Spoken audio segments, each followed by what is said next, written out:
अस्सलाम वालेकुम दोस्तों, मेगा सोप्सियल पंजाबी ड्रामा जे ईंदड़ नई एपिसोड में छा थींदो ऐं छा थियण वारो आहे।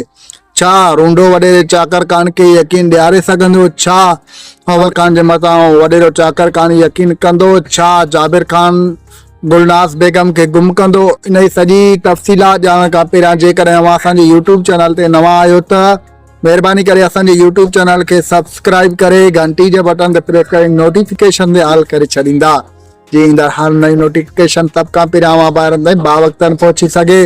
दोस्तों हाणे हलूं था पंहिंजी मेन ॻाल्हि ॿोल तरफ़।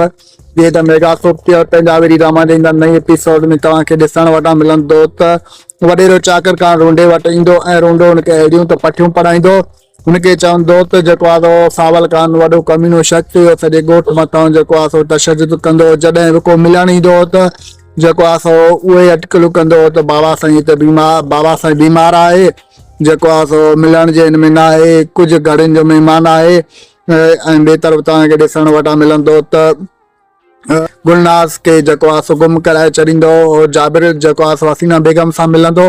हसीना बेगम हुनखे चवंदी त गुलनाज़ खे ईअं गुम करे छॾिजण हुई कोन, बाक़ी वॾे चाकर खान खे ॼण मुंहिंजो ज़िम्मो आहे, मां हुनखे जीअं तीअं करे कूड़सूर हाणी जेको आहे चाकर खान खे मुतमिन करे छॾींदमि त जेको आहे हसीना बेगम हितां छॾे वई आहे, हुनजी तबियत ख़राबु आहे।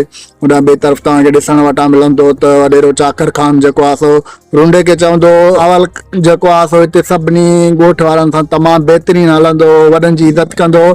ॻोठ जो हिकु हिकु माण्हू इन ॻाल्हि जी शाहिदी ॾींदो त जेको आहे सावल खान सभिनी सां बहितरीनु हलंदो ऐं बहितरीनु हिकु माना किरदार जो माण्हू हुयो।